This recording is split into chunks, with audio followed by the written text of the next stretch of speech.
Cruising trout or searching trout. Water conditions are usually favorable, allowing trout to move about the pool, glide, run, or back eddy.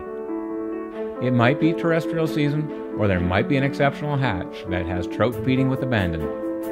One good fish or a pod of several trout may be present, and there's nothing that gets fly fishers more excited at the prospect of easy fish, given how readily they're feeding.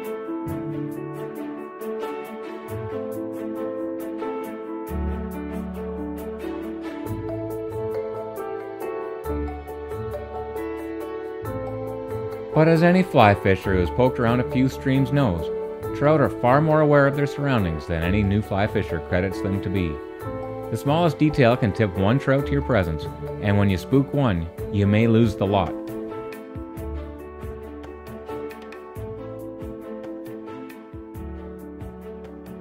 You may have to get into the water to get to the best location for your best cast. Before you move in, tie on your tippet and fly to match the hatch.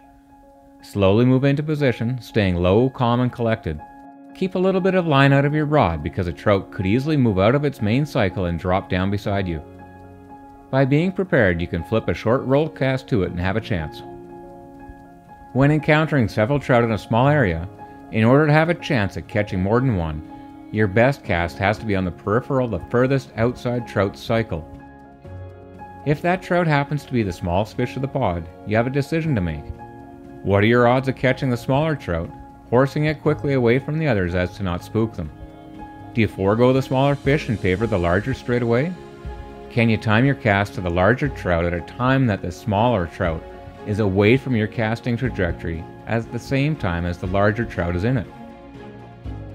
Your best cast is to then wait for that outer periphery trout to cycle to a distance that's well within your best control zone, a distance of 20 to 30 feet that you can comfortably cover, set the right line control, and be in your best striking position.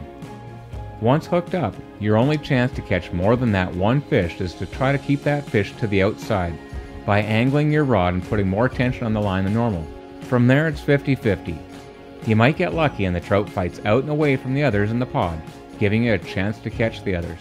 Most often, however, you've hooked the hot dog of the pod and it dances through the others. Enjoy that fight because it'll likely be the last trout you see rising for an hour.